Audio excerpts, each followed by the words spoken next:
Subhanallah, like a few days ago, now a few days are left, and alhamdulillah we know the reason why they call it fasting, because it goes so fast. A couple of announcements before we begin. I see in the audience Ustaz Dawood Butt, Jazahullah khairan, one of my beloved shuyukh. He promised to come back and give us a talk bi'idhnillah ta'ala, Jazahullah khair. Inshallah in the summertime, July, August, Main Gate will have the summer camp, so make sure inshallah you register your kids. And also the Anatolia Eid Fest will be on July 2nd. So you can get more information from the poster downstairs bi'idhnillah ta'ala. So we'll continue our discussion about one of the attributes, one of the qualities of Allah subhanahu wa ta'ala, Ar-Razzaq. And to sum up what I said last night, Allah subhanahu wa ta'ala guaranteed rizq for everyone and everything. وَمَا مِن دَابَّةٍ فِي الْأَرْضِ إِلَّا عَلَى اللَّهِ رِزْقُهَا. There's no living being on earth whose rizq is not guaranteed by Allah subhanahu wa ta'ala. And we mentioned that people keep fighting for rizq on the earth, and it is in the heavens. Allah subhanahu wa ta'ala says, وَفِي السَّمَاءِ رِزْقُكُمْ وَمَا تُوعَدُونَ. And Allah subhanahu wa ta'ala has provided rizq for everyone and everything. So how come that people starve to death and they don't have anything to eat or drink? Because of greed. There's food and rizq for everyone, many times over. But as we said last night, 20% of the population manipulate 80% of the resources, and 80% of the people in this world, they live only on 20% of the supplies. So it's all about greed, and we gave some examples last night. So today, inshallah, I'm going to speak about another aspect of rizq. We mentioned that rizq is not only money, it could be a good family, good kids, a good husband, a good wife. Akhlaq is a good rizq from Allah subhanahu wa ta'ala, and so on and so forth. So there is this story of a man who lived at the time of Hatim al-Asam, who was a scholar. So this man did not work. He didn't have a job, so his mom was pushing him to go and find a job. So he tried to find, but he couldn't find in his locality, so he decided to go outside. So on the way, summertime, Dhuhr time, he got inside a cave for rest. He was trying to go somewhere else and look for a job. So in the cave, he saw something very interesting. He saw two birds. One of them was disabled. He couldn't leave the cave or the nest. And the other one was able to fly and look for food and come back and feed that disabled bird. So he returned back to his town and he met with Hatim al-Asam and he said, I saw something today and I think this is a sign for me. So he said, okay, what did you see? He said, I saw two birds. One of them was disabled, it couldn't work. The other one was able, and it could fly and bring food and feed the other one. So Hatim al-Asam said, okay, what did you learn from this? He said, what I learned is to be like the disabled bird, stay in my house and Allah will send rizq my way. فقال يعني سبحان الله سكلتك أمك ولماذا رضيت أن تكون الطائر القعيد. And he said, why did you choose to be the disabled bird? Why didn't you become like the other bird and work, seek the rizq of Allah subhanahu wa ta'ala and help other people?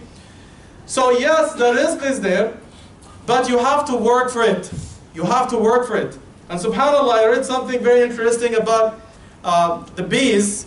And as I mentioned before, I learned way more by watching National Geographic than watching the news.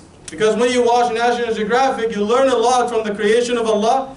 But when you watch the news, you get depressed for the rest of the year. There's nothing good to watch. It's always the same news every day. The only difference is in the number of people who died.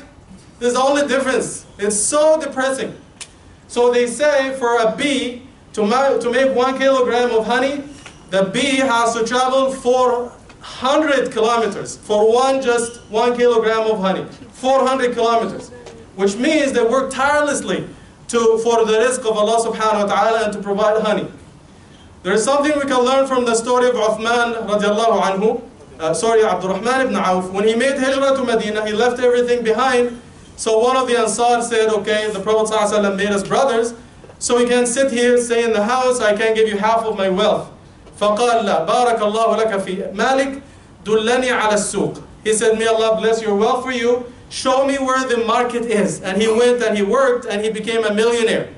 Why? Because he was working to seek the rizq of Allah subhanahu wa ta'ala. And there are so many stories in the Quran. One of them in Surah Maryam, after Maryam alayhi salam gave birth, Allah subhanahu wa ta'ala could have just sent someone or something to give her food, but Allah subhanahu wa ta'ala says, وَهُزِّي إِلَيْكِ بِجِزْعِ النَّخْلَةِ. Shake the trunk of the tree, the palm tree, and the dates will fall down for you. Why did she have to, shake the trunk of the tree? Just to do her part, and Allah subhanahu wa ta'ala will take care of the rest. So the point is, do your best, Allah subhanahu wa ta'ala will take care of the rest, and He will send you rizq if you work for it. And all the prophets, we know from the hadith of the Prophet ﷺ, they used to work shepherds, and they used to be business people, and so on and so forth. There are so many hadith, but we can talk about this some other time. The Prophet ﷺ himself used to work for Khadija radiallahu anha. If you seek rizq, make sure it is from halal income. Because Allah subhanahu wa ta'ala is sending rizq your way in a halal way, but sometimes we are impatient and we try to take it in a haram way because we are impatient. And I conclude with this beautiful hadith in الترغيب والترهيب للمنذري. يقول النبي صلى الله عليه وسلم: ما من أمر يقربكم من الجنة إلا وقد أمرتكم به، وما من أمر يقربكم من النار إلا وقد نهيتكم عنه، وإن روح القدس قد نفث في روعي أنه لن تموت نفس قبل أن تستوفي رزقها وأجلها فاتقوا الله وأجملوا في الطلب فإنما عند الله لا ينال بمعصيته. So in this authentic hadith in الترغيب والترهيب, the Prophet ﷺ said that there is nothing that brings you closer to Jannah except that I told you to do. And there is nothing that brings you closer to Jahannam except that I told you to avoid. And Jibreel alayhi salam inspired me, revealed to me, that no one will die before they complete their ajal, their lifespan in this world, and before they getting their whole rizq that Allah subhanahu wa ta'ala has written for them. And he said, seek the rizq of Allah subhanahu wa ta'ala in a halal way. It is coming your way anyway, and don't be impatient and take it in a haram way. So this is the meaning of the hadith. And the best way to illustrate this hadith is the story of Ali radiallahu anhu, and I'm going to conclude with this. Ali ibn Abi Talib radiallahu anhu was traveling one day with his servant, and they had this beautiful horse, and there is sirj, the saddle on the back of the horse. So it seems because they were traveling or something, they missed the salah, so they went inside the masjid to pray, and there was someone sitting outside the masjid. So Ali radiallahu anhu said, would you please keep an eye on the horse until we pray and come out? He said, khalas, ma fish mushkila, sorun yuk.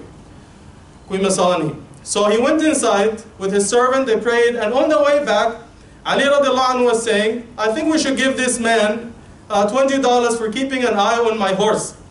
They went outside, the horse was there, but the saddle was gone.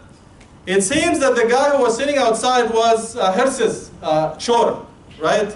Lis, thief, tug in Somali. So the guy took the saddle from the back of the horse and ran away to the flea market. So Ali radiallahu anhu said, subhanallah, I just wanted to give him money, but he left. And Ali radiallahu anhu sent his servant to the flea market to buy a saddle for the horse, and gave him $20 and say, okay, this is for the saddle.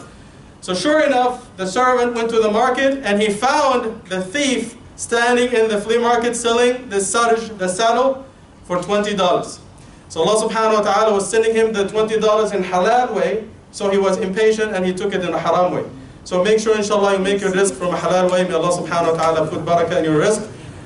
The question for last night, Allah subhanahu wa ta'ala says, Allahu nazzala ahsan al-hadith. The Quran is the best revelation, the best message. But how come in another surah Allah subhanahu wa ta'ala says, الَّذِينَ يَسْتَمِعُونَ الْقَوْلَ فَيَتَّبِعُونَ أَحْسَنَ. And the Mufassirun say, some of the Mufassirun say, it talks about the Quran. It could be in a speech, but many of them say it talks about the Quran. And the meaning here is those who listen to the commandments of the Quran and they take the best of them. In other words, if someone punches you in the face, you can either punch them back, retaliate, or if you forgive them.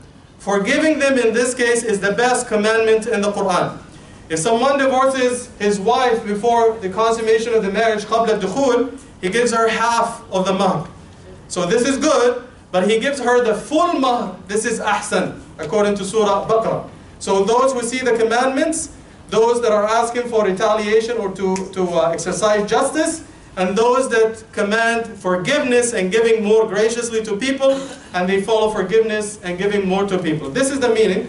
It doesn't mean that the Quran has something that is less good and something that is best. It's all good, as Allah subhanahu wa ta'ala said. And before I announce the winner, someone asked, what do you have in this bag here? First of all, we have Zamzam water, naturally flavored. And we have dates, biryani flavored. I made this up. And we have the Anatolia mug. It's very beautiful. Jazakallah khair. And the winner is Sister Layan Sameh. MashaAllah, takbir. Jazakallah khair. Barakallah feek. Congratulations. MashaAllah. Thank you. So tonight's question, because as I mentioned before, I get these questions from the Islamophobes who attack the Quran, and they say, how come the Quran says this, and there is contradiction in the Quran, and how do you try to explain this? Another guy, I call him an idiot, he said in one of his books that there's no Hajj for women in Islam, Hajj is only for men. And his proof was, وَأَذِّن فِي النَّاسِ بِالْحَجِّ يَأْتُوكَ رِجَالًا. So how do you explain this? Is what he said correct or false? So if you know the answer, email me before tomorrow Asr at Imam Mustafa at Anatolia Center. That's it. Jazakallah khair.